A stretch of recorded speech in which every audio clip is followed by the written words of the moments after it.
Você nunca está preparada para ouvir a palavra câncer. Às vezes me pergunto em que momento exatamente minha vida começou a desmoronar.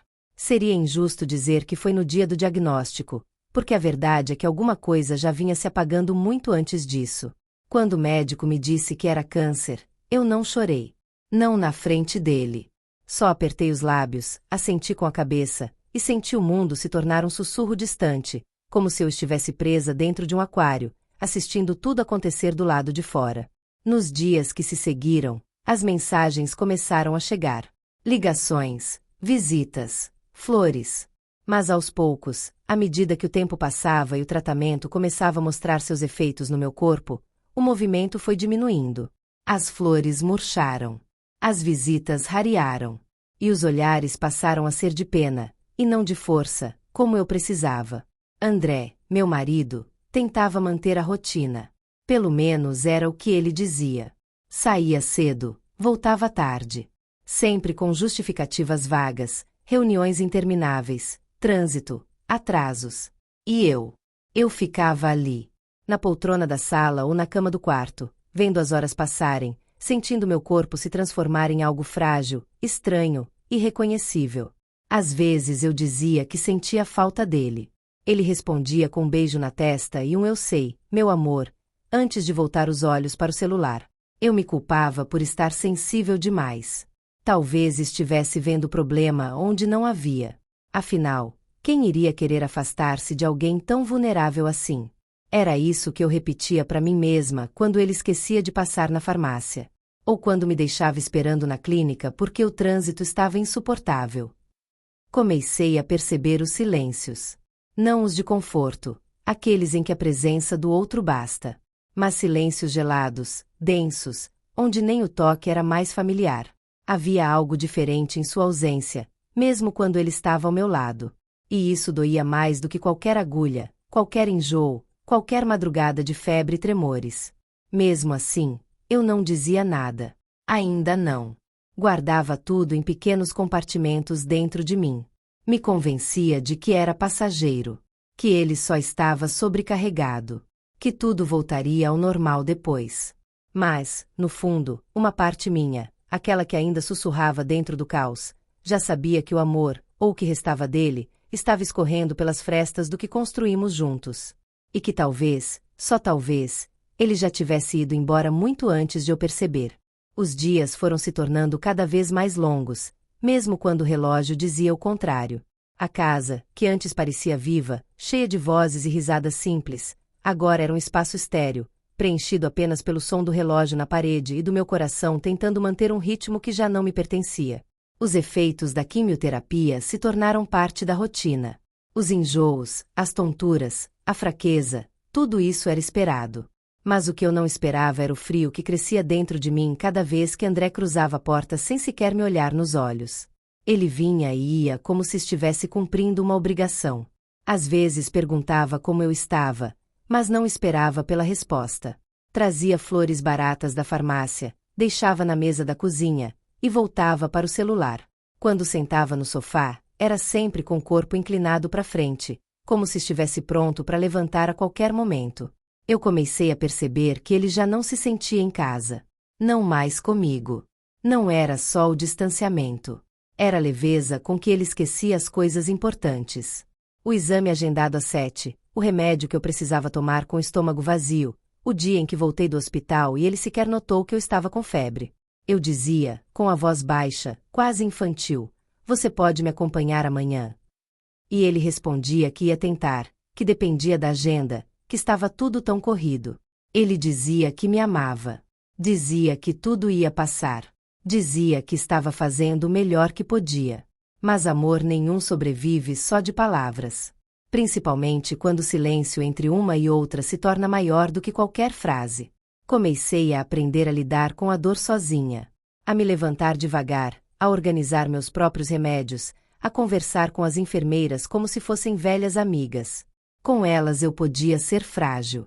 Com ele, eu sentia que precisava parecer forte o tempo todo, como se minha fraqueza fosse um fardo grande demais para ele carregar. E talvez fosse mesmo.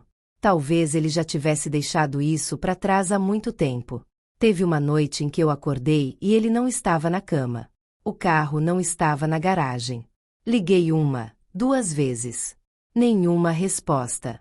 Quando voltou, ele disse que tinha sido chamado para resolver um problema urgente na empresa. Não me olhou nos olhos quando falou. Não me tocou. Foi direto pro banho. E eu fiquei ali, sentada, com a pele arrepiada não de frio, mas de medo. Medo do que já não era dito. Do que eu já não perguntava. Eu ainda não sabia toda a verdade. Mas já sentia. No corpo, na alma, nos espaços vazios que antes eram cheios de nós dois. Naquele final de tarde chuvoso, quando o mundo parecia pesar mais do que eu podia suportar, foi Clara quem apareceu com uma sacola de pão de queijo quente e um sorriso sincero. Ela entrou com aquele jeito leve, como quem não queria incomodar, mas soube, só de olhar nos meus olhos, que eu precisava de companhia, e, mais ainda, de silêncio. Não o silêncio frio que André me dava, mas o silêncio confortável, daqueles que abraçam. Clara era minha amiga há alguns anos. Não íntima, não daquelas de infância ou de segredos antigos, mas presente. Colega de alguns cafés rápidos, de eventos da empresa, das poucas ocasiões sociais que me sobraram quando comecei a me afastar do mundo. Ela sempre foi simpática, educada, com aquele sorriso fácil que acalmava até nos dias mais cinzas. E, naquele momento da minha vida, bastava alguém olhar nos meus olhos sem pressa para eu me apegar. Ela passou a vir com frequência. Trazia frutas, lenços bonitos, livros que ela dizia que iam me fazer esquecer um pouco da dor. Às vezes, ficava até tarde conversando na sala enquanto André dizia estar preso no trabalho. E quando eu dizia que ele estava cada vez mais ausente, ela apenas assentia, sem julgar, como quem entende que há coisas que não se consertam, apenas se suportam. Foi num desses dias que percebi algo estranho. Não em Clara, mas em mim. Pela primeira vez em semanas, eu estava rindo, falando de coisas leves, bobas, sentindo a presença de alguém que realmente estava ali. E aquilo, de forma dolorosa, me fez perceber o quanto André já não era parte da minha vida. Ele entrava e saía da casa como um visitante. Trazia sacolas, evitava conversas profundas, e se refugiava no trabalho como quem foge de um incêndio. Ela dizia, você é mais forte do que pensa. E eu sorria com os olhos marejados, tentando acreditar. Comecei a confiar nela, a abrir pequenos compartimentos da minha dor. Falava dos medos que nem minha mãe sabia, das noites em que chorava no banheiro, em silêncio, para não incomodar. Ela ouvia tudo com uma paciência que eu não encontrava em mais ninguém. E, naquele momento, Clara se tornou um alívio, uma pausa no meu luto ainda vivo. Eu não podia imaginar, nem nos meus devaneios mais cruéis, o papel que ela teria no que ainda estava por vir. Porque a traição mais profunda nem sempre vem de quem a gente espera. Às vezes, ela vem com um sorriso, um abraço e uma xícara de chá quente. Tinha algo errado. Não era um erro claro, não era uma confissão estampada em palavras. Era um olhar que durava um segundo a mais. Um sorriso que vinha em hora errada. Um silêncio estranho quando eu entrava na sala. E, talvez, eu tivesse continuado fingindo que não via, se o meu corpo já não estivesse cansado de tanto ignorar o que o coração gritava em silêncio. Foi numa terça-feira comum, daquelas que passam devagar. Clara estava em casa me fazendo companhia. Sentamos na varanda com um chá, e conversamos sobre um filme antigo que ela jurava que eu precisava assistir. Ela falava e ria, e por um momento eu me distraí, até ela mencionar um restaurante. Era um detalhe bobo. Ela dizia que aquele lugar tinha um ar romântico demais e que adorava a sobremesa de lá. Só que, semanas antes, André havia citado exatamente o mesmo restaurante, dizendo que havia conhecido a trabalho, durante uma reunião. Foi só uma faísca. Mas ela ficou. Depois disso, comecei a reparar nas palavras que se repetiam, nas ausências de André coincidindo com as mensagens atrasadas de Clara, nos pequenos gestos. Como, certa vez, quando ela pegou meu celular para ver umas fotos e, por engano, clicou nas mensagens recentes dele. Ficou branca por um segundo, disfarçou rápido, devolveu o celular com um sorriso nervoso. Eu fingi que não vi. Mas vi. Ele dizia, foi só um imprevisto no escritório. Ela dizia, ele deve estar cansado. E eu, no fundo, Já sabia que nada daquilo era aleatório. Me olhei no espelho naquela noite. Meu rosto magro, os olhos fundos, a pele sem cor. E pensei, será que estou enlouquecendo? Ou só finalmente acordando? Comecei a guardar as peças soltas. Pequenos horários, palavras repetidas, cheiros diferentes nas roupas dele. Não como uma mulher paranoica, mas como alguém que já não podia se dar ao luxo de ser cega. Eu estava lutando para sobreviver, e talvez, sem perceber, estivesse sendo traída não só pelo corpo, mas pelas pessoas em quem mais confiava. Mas ainda não era a hora de confrontar. Ainda não. Era a hora de observar, sentir, e esperar que, quando a verdade finalmente batesse à porta, eu tivesse força suficiente para não desmoronar por completo. Os passos até o banheiro se tornaram uma travessia. A escova de dentes pesava como um tijolo na mão. Me olhava no espelho e via alguém que eu não reconhecia. Era eu, mas com os traços apagados, como uma foto antiga desbotando aos poucos. A quimioterapia não perdoava. Nem o cabelo, nem a pele, nem o apetite. Mas o que mais doía era a perda da minha própria identidade. Havia dias em que eu não queria levantar. Outros, em que me forçava só para fingir que ainda tinha controle sobre alguma coisa. Tomava banho sentada, chorava sem som. E nos dias mais difíceis, fingia estar dormindo quando André chegava, só para não precisar falar. Ele dizia, você está ficando cada vez mais linda. Mas era da boca para fora. Porque seus olhos nunca me encaravam por mais de 3 segundos. Clara continuava presente. Atenciosa demais. Prestativa demais. Começou a trazer roupas de academia emprestadas, para você usar em casa, só para se sentir melhor, ela dizia, e até perfumes novos.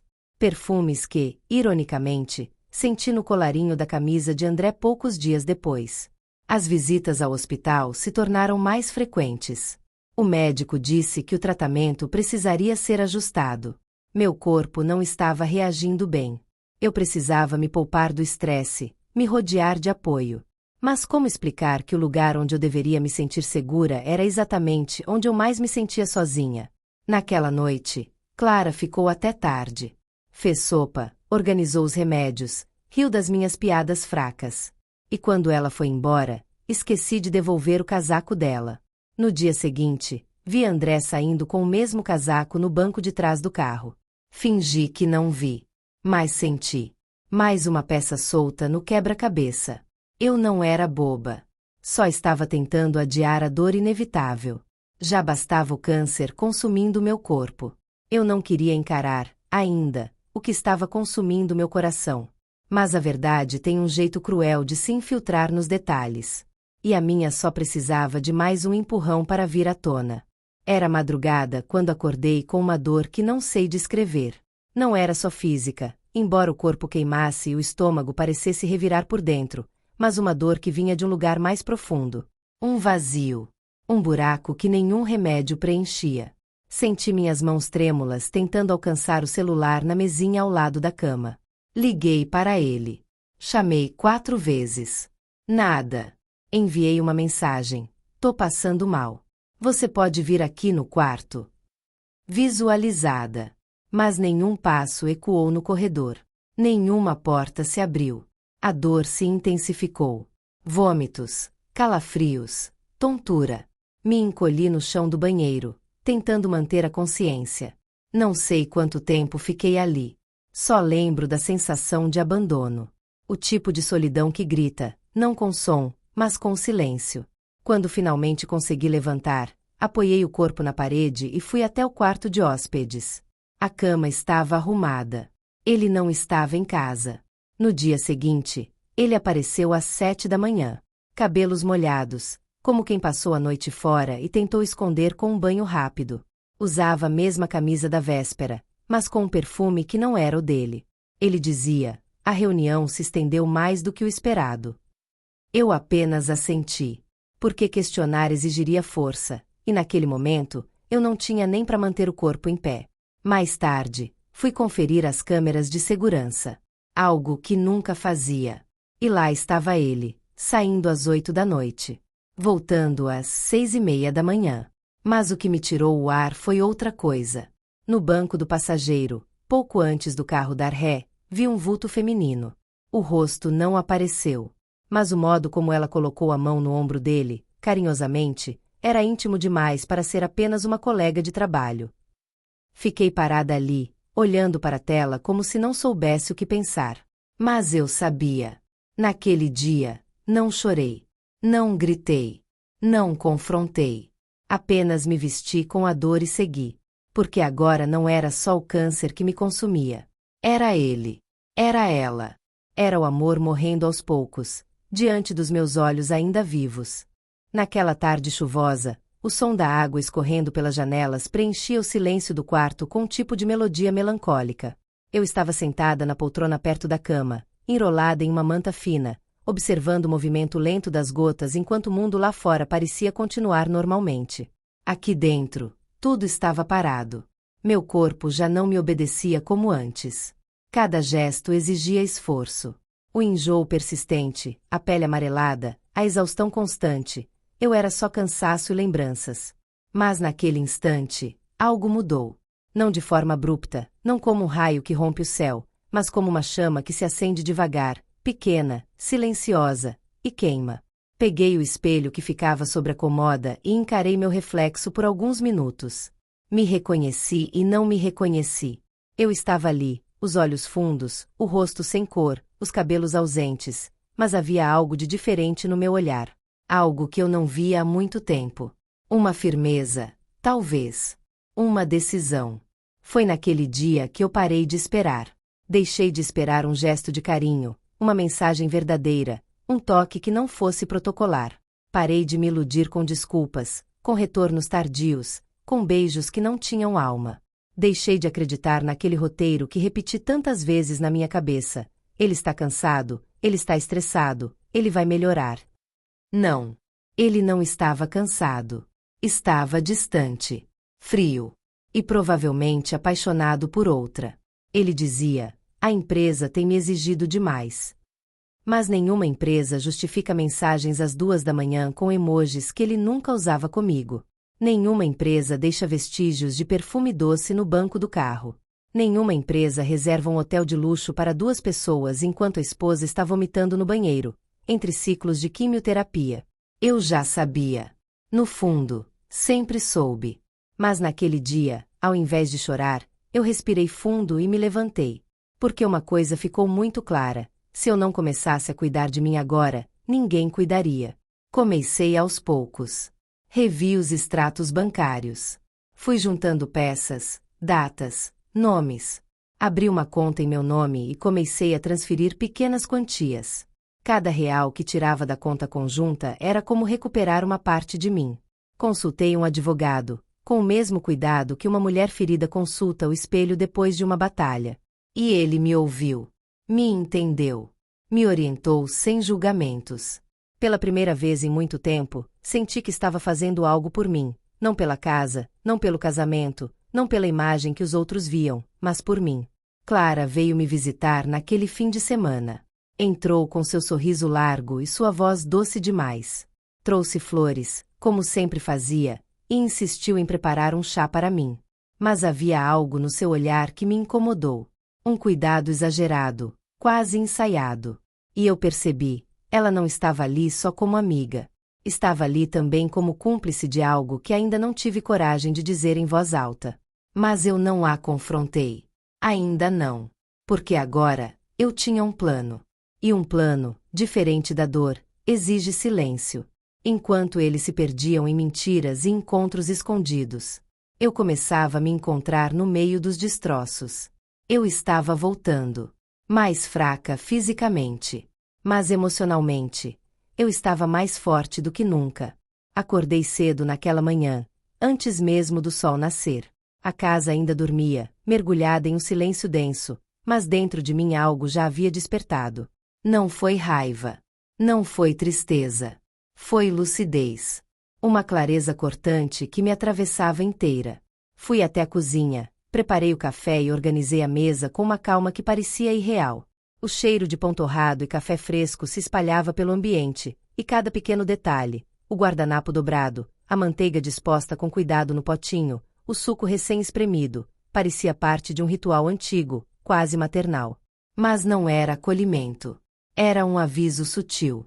Ele desceu as escadas com os cabelos ainda molhados do banho, cheirando ao mesmo perfume amadeirado que eu já não sentia em mim há meses. Usava uma camisa nova, que eu não tinha comprado. E enquanto passava a mão pelo colarinho, ajustando os botões, lançou um sorriso automático, sem me olhar nos olhos. Nossa, que mesa bonita! Ele disse, se servindo do suco. Achei que você merecia um café decente antes de mais um dia cansativo na empresa. Respondi com um tom doce, mas firme, sem ironia evidente, apenas um leve subtexto. Ele parou por um segundo, como se tentasse decifrar se aquilo era uma provocação. Mas não encontrou nada na minha expressão. Meu rosto estava sereno. E talvez tenha sido isso que o desconcertou. Ele dizia: preciso sair mais cedo hoje. Tenho uma reunião em outra cidade. Pode demorar. Eu apenas assenti, sem levantar os olhos.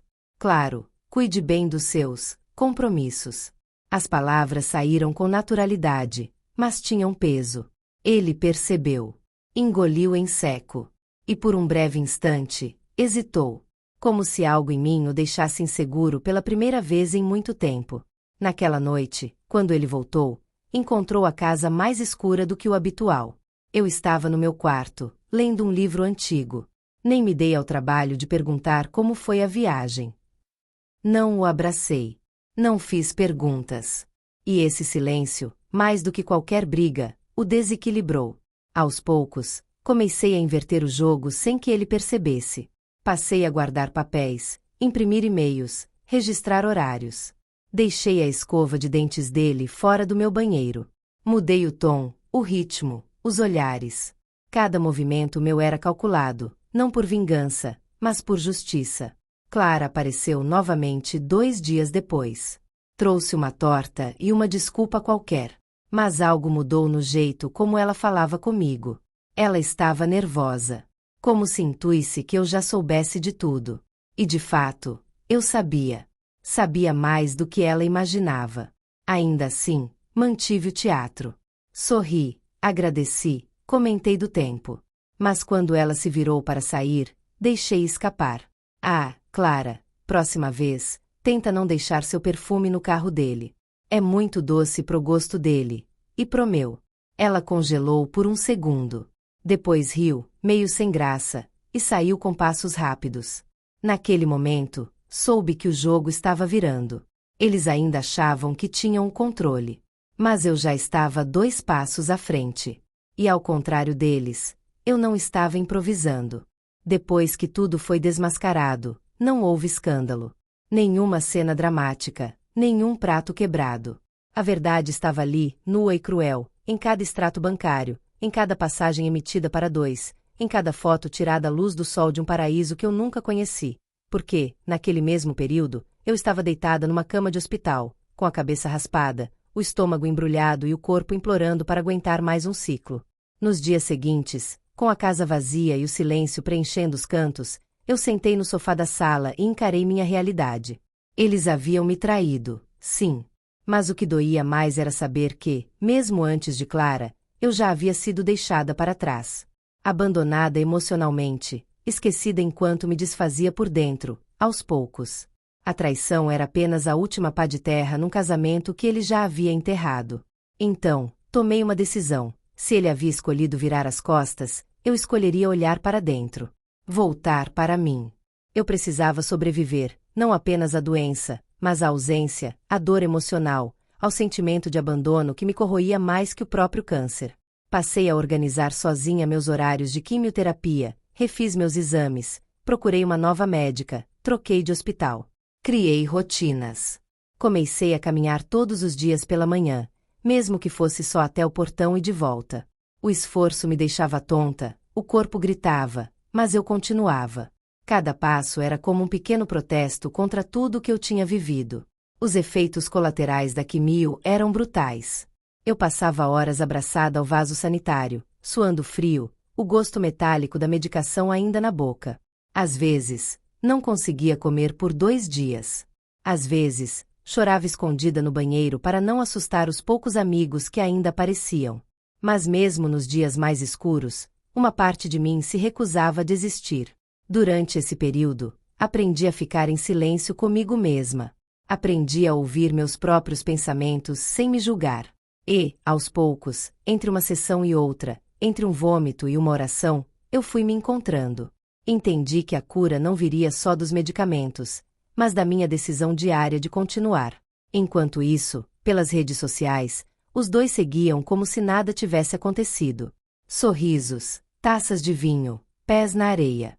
E eu ali, observando tudo sem reagir.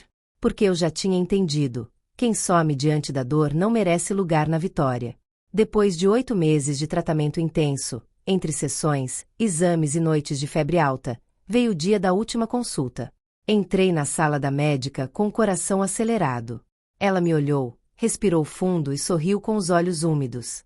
Você está curada, Laura. Essas palavras ecoaram em mim com um peso que só eu podia entender.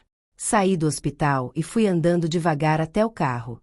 Sentei no banco do motorista e fiquei ali, com as mãos no volante e os olhos fixos no horizonte. Chorei. Não de tristeza. Chorei por mim. Por ter ficado. Por não ter desistido. Por ter sido forte no silêncio, na solidão, na dor que ninguém viu. Nesse dia, eu não comemorei com ninguém. Não liguei para ninguém. Fui para casa, tomei um banho demorado, vesti meu pijama preferido e preparei um chá. Me sentei na varanda com uma manta e assisti o entardecer em silêncio. Foi ali que eu entendi: eu não precisava mais de ninguém para me sentir completa. Enquanto eles buscavam amor nas sobras do que me tiraram, eu encontrei em mim mesma o que sempre procurei nos outros: paz, força, autonomia. E quando me perguntam se eu me vinguei, eu sorrio.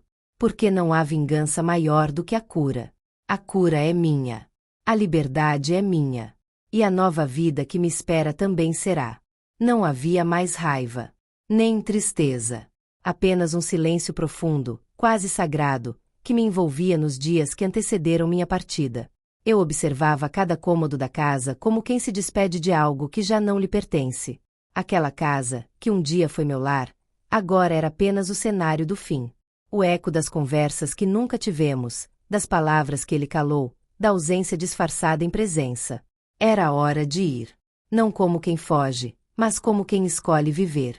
Enquanto ele viajava com Clara, com as malas compradas no meu cartão, nos hotéis pagos com o dinheiro das minhas economias, eu organizei tudo. Chamei o advogado. Tirei meu nome das contas conjuntas. Vendi o carro que ele usava como se fosse dele. Retirei minhas joias, meus documentos, minhas roupas. Tudo feito em silêncio, com a precisão de quem foi traída, mas não quer vingança. Só justiça. Naquela manhã, deixei tudo preparado. Sobre a mesa da cozinha, deixei os papéis do divórcio, uma carta escrita à mão, e ao lado, extratos bancários, comprovantes de transferências, capturas de tela das mensagens entre ele e Clara, com datas que batiam com meus dias mais frágeis na UTI. Coloquei também um envelope com um único recibo: a compra da viagem para Bali, feita com o saldo da conta que ele achava que eu não acompanhava mais. Na carta, não havia insultos. Só verdades. Você me perdeu quando mentiu, não quando fui embora. Você me traiu com outra mulher, enquanto eu estava doente. Hoje, enquanto você brinca de ser feliz com o que construiu em cima da minha dor, eu reconstruo a mim mesma. Você fica com as lembranças. Eu fico com a paz. Levei comigo o que era meu por direito. A casa estava no meu nome. A conta principal era minha. O apartamento que ele dizia ser nosso foi vendido, e o dinheiro transferido para uma conta nova, só minha. Tudo dentro da lei. Tudo com respaldo jurídico. Quando ele voltou, encontrou uma sala vazia, um armário esvaziado, e a realidade nua diante dele. Ficou sem mim, sem amor e sem nada. Soube, dias depois, que ele tentou me ligar. Mandou mensagens. Inventou desculpas. Disse que estava confuso, que era só uma fase, que Clara não significava nada. Mas eu não li. Não respondi. Mudei o número. Bloqueei todos os acessos. Algumas semanas depois, ouvi por uma amiga que Clara também o deixou. Soube que, ao perceber que ele não tinha mais a estabilidade que jurava ter, ela simplesmente se afastou. Sim, Ela gostava do André, mas gostava mais da vida confortável que ele dizia oferecer, vida essa que, no fundo, sempre foi minha. Hoje, caminho sozinha, mas com os pés firmes no chão. Livre, curada, rica de novo, mas, dessa vez, emocionalmente. Descobri que o amor próprio é a herança mais poderosa que alguém pode carregar. E ele? Ele ficou com o eco do que foi, e com o vazio do que perdeu. Ouvia rumores pelas esquinas da vida, como ecos distantes que já não me pertenciam. Gente que conhecia ele, ou ela. Amigos em comum que não sabiam que eu já não me importava mais. Diziam que André andava batido, circulando por aí com o mesmo terno amassado de sempre, tentando recuperar o que não tinha mais. Clara o deixou poucos dias depois da separação. Ele dizia que ela o amava, que estavam juntos de verdade, que ela entendia o momento difícil e que ficaria ao lado dele. Mas, assim que ela percebeu que as contas estavam zeradas, que o carro de luxo não era mais dele, que a cobertura havia sido vendida, ela desapareceu. Como um perfume barato que se evapora ao primeiro vento. Soube que ele tentou encontrá-la, que apareceu no trabalho dela. Mandou flores, presentes parcelados no cartão de crédito recém-negado. Mas Clara, prática como sempre, já estava com outro, mais jovem, mais ambicioso, mais promissor. Enquanto isso, eu reaprendi a viver. Voltei a cuidar de mim. Investi em projetos que sempre deixei para depois. Descobri um prazer silencioso em acordar sem culpa, em cozinhar para mim mesma, em ter uma casa onde cada canto respira paz. Meu corpo respondia aos cuidados. Meus exames começaram a melhorar. A doença, que um dia ameaçou me levar, agora era apenas uma sombra distante. E a maior cura veio do que deixei para trás. André não me fez falta. E Clara, essa amiga que nunca foi de verdade, foi só o espelho da ilusão que ele mesmo criou. Não desejei mal a nenhum dos dois. Apenas torci para que cada um encontrasse o que realmente merecia. E olhando tudo de longe, com o coração calmo, percebi que foi exatamente isso que aconteceu. Os dias voltaram a ter cor. Não foi de uma hora para outra, nem de um milagre repentino. Foi no silêncio, nas pequenas escolhas, no cuidado diário comigo mesma, que a vida começou a florescer de novo. Hoje, posso dizer sem hesitar, estou feliz. Não daquela felicidade barulhenta, de sorrisos forçados para fotos em redes sociais, mas de uma alegria íntima, profunda, que nasce da paz de não ter que fingir mais nada para ninguém. Minha casa é menor agora, mas cabe exatamente o que importa. Minhas roupas voltaram a ter cor. Meus livros estão marcados com anotações novas. E o espelho, que um dia refletiu uma mulher doente, traída, perdida, hoje me devolve o rosto de alguém que se reencontrou. André. Já não penso mais nele. E quando lembro, é como se fosse de outra vida. Clara. Apenas um nome distante, sem mais nenhum peso. Não guardo rancor. Não guardo nada que me sufoque. Mas guardo espaço. Espaço para algo novo. Não sei se o amor vai bater a minha porta de novo. E, sinceramente, não tenho pressa. Mas sei que, se vier, será diferente. Quero um amor leve. Sem jogos, sem ilusões. Um amor que não peça para eu me diminuir. Que não precise de máscaras. Que me veja por inteiro, com minhas cicatrizes, minha força, e a doçura que ainda conservo, apesar de tudo. Voltei a me permitir. Um café com alguém interessante. Um passeio de mãos dadas sem medo. Um sorriso trocado sem a urgência de um final feliz. Só o presente, vivo, inteiro. Hoje, a mulher que fui olha para a mulher que sou com orgulho. Porque sobrevivi. Porque renasci. E porque, mesmo depois de tudo, ainda acredito no amor. Mas, agora, no amor que começa aqui dentro. Em mim.